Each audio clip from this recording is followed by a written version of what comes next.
हीच इच्छाशक्ती मनाशी बाळगून अनेक खेळाडूंच्या भविष्यासाठी त्यांनी स्वतःच्या आयुष्य पणाला लावले असे सन्माननीय दिनेश लाड सर आणि त्यांचा यथोचित मानसन्मान अक्षी साखर प्रीमियर लीगच्या वतीने आपण करत असताना पाहायला मिळतोय.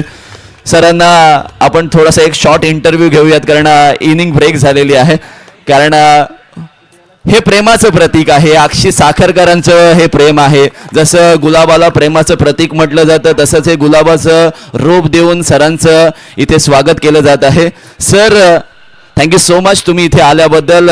कसं वाटतंय आणि अक्षी साखर प्रीमियर लीग आणि क्रिकेटच्या मैदानावर पुन्हा एकदा एका वेगळ्या मैदानावर आणि तुम्ही आता अक्षीकर झालेला आहात आणि या स्पर्धेचा एक छोटासा भाग तुम्ही झालात, कसं वाटते तुम्हाला?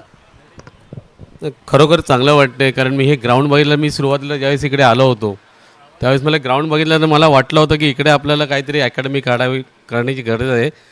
कारण क्रिकेट हे पूर्ण गावागावात आहे. क्रिकेट हे पूर्ण शहरात असं नाही आहे, गावात. आणि आता मी जी काही मुलं ॲडॉप्ट केलेले आहेत ती गावागावातलीच मुलं. आणि मला वाटतं की इकडे पण खूप टॅलेंट आहे. आणि मी प्रॉमिस करतो, मी सिद्धेशला पण बोललो होतो की कदाचित मी इकडेच राहायला आलो तर इकडे आपण मोठी अकॅडमी काढू आणि ती फ्री ऑफ कॉस्ट अकॅडमी असेल. असं नाही की ती अकॅडमी म्हणजे अकॅडमी नसणार, ती इथल्या मुलांसाठी एक म्हणजे काहीतरी. मला असं वाटतं की मी ॲक्च्युली बऱ्याच वेळेस मी रायगड जिल्ह्यामध्ये पण केलो होतो, पण मी बघितले काही मुलं खूप सुंदर टॅलेंट आहे पण त्या टॅलेंटला तेवढं वाव दिला जात नाही. दुर्दैव आहे त्या गोष्टीचं मी म्हणेन. पण मी जर इकडे आलो तर खरोखर इथली काही मुलं जी मला वाटतील त्या मुलांना मी ॲडॉप्ट करायला तयार आहे. आणि फ्युचरमध्ये अक्षी गावातला एखादा मुलगा जर स्टेटसाठी आणि त्याच्यानंतर तो देशासाठी खेळणं दिसलं जास्त जास्त मला आनंद होईल. कारण मी एक अक्षीकर म्हणून मला त्याचा आनंद असतो. सर तुमचा स्वामी विवेकानंद नॅशनल स्कूलपासून प्रशिक्षक म्हणून तुम्ही तुमची कारकीर्द चालू केलीत आणि त्यानंतर असे हर हुन्नरी खेळाडू शोधलेत जे रॉ टॅलेंट आपण त्याला म्हणतो. आणि त्यापैकी रोहित शर्मा यांचा एक न ऐकलेला किस्सा आम्हाला इथे ऐकायला आवडेल.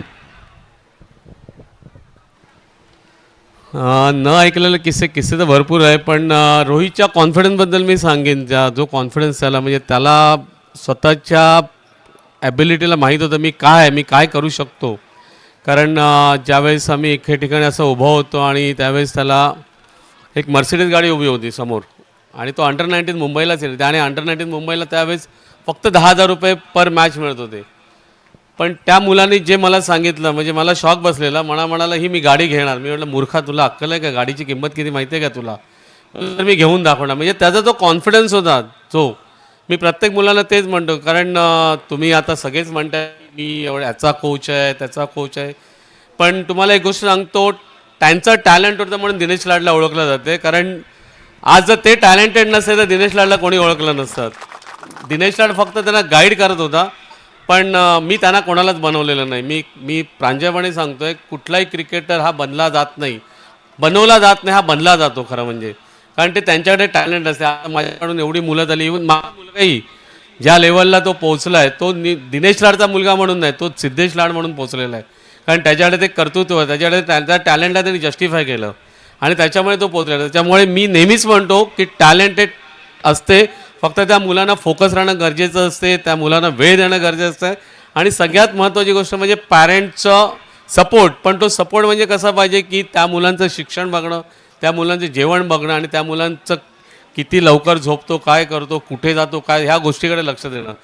कारण जर पॅरेंटने इंटरफेरन्स केला तर कुठलाच मुलगा क्रिकेटर बनत नाहीत. बरेच उदाहरणं आहेत, मी उदाहरणं देत नाही तुम्हाला, पण बरेच उदाहरणं आहेत. मुलांना सोडून द्यायचं, एखाद्या कोचवर तुम्ही विश्वास ठेवणं गरजेचं आहे. कारण आज रोहित माझ्याकडे आल्यानंतर मला वाटतं मी 7 वर्षानं त्याच्या आईवडिलांना बघितलं होतं. मला माहीतच नव्हतं त्याच्या आईवडील, त्यांनी कधीही विचारलं नाही मला. पण शार्दूल पण माझ्या घरी ज्यावेळेस राहिला त्याच्या आईवडिलांनी मला कधीच विचारलं की आमचा मुलगा किती प्रोग्रेसमध्ये आहे.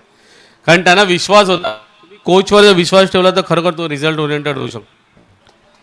एक क्रिकेटचाच प्रश्न तुम्हाला विचारतो, how to handle pressurise situation. म्हणजे बऱ्याच गोष्टी मैदानामध्ये घडत असतात आणि प्रेशराइज सिच्युएशन हँडल करणं इट्स अ टफ जॉब आणि त्याबद्दल थोडंसं गाईड सर.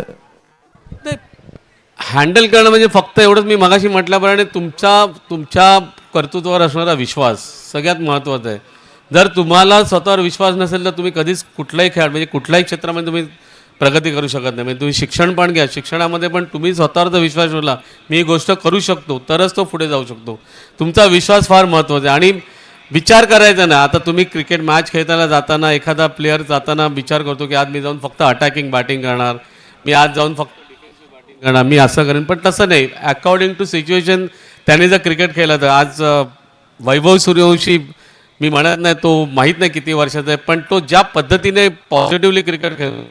पण माझ्या एका इंटरव्ह्यूमध्ये मी बोललो होतो की मला विचारलं वैभव सूर्य, मी म्हटलं तो अजूबा आहे, प्रश्नच नाही आहे. पण ज्यावेळेस तो टेस्ट क्रिकेट घेताना मला दिसेल, आणि खरोखर टेस्ट क्रिकेटमध्ये ज्या पद्धतीने आता तो बॅटिंग, तीच बॅटिंग म्हणजे तशी बॅटिंग नाही, म्हणजे डिफेन्सिव्ह ज्या टेस्ट क्रिकेटला जी बॅटिंग पाहिजे तशी जर त्यांनी केली तर सचिन तेंडुलकरनं जर जन्माला आलेला दुसरा अजूबा असेल, मी असं सांगू शकतो. यासिन सर, तुम्हाला जर काही विचारायचं असेल तर. येस, मी एक वेगळाच प्रश्न विचार, कारण कपिल ने बरेच प्रश्न विचारले.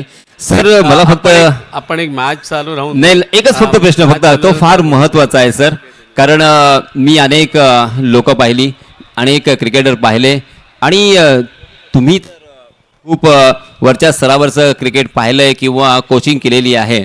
परंतु या सर्व मुलांना एक संदेश द्यायचा असेल, किंवा किंबहुना तो संदेश मला वाटतं त्या अनुषंग की रोहित शर्माचे फक्त कोच नाही आहात, तर अनेक वर्ष खेळलेला आहात तुम्ही, ग्लॅमर पाहिलेला आहे, पैसे पाहिलेले आहेत, तरी सुद्धा असा साधेपणा जर राहायचा असेल तर काय करावं लागेल?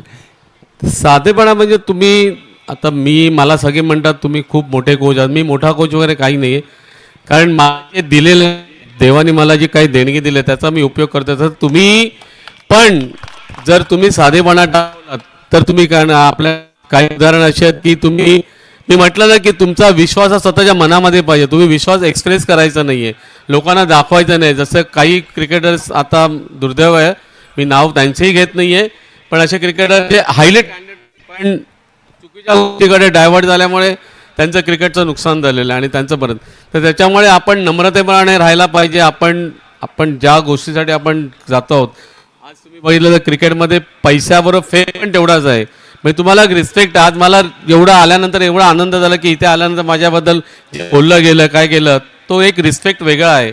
त्याच्यावर तो रिस्पेक्ट कमवण्यासाठी तुमचा नम्रपणा फार गरजेचा असं म्हणेन, आणि कुठल्याही गोष्टीला फोकस राहणं फार गरजेचं असं मी म्हणेन. येस, धन्यवाद सर. फक्त एक फोटोग्राफ घेणार. येस कपिल, ये.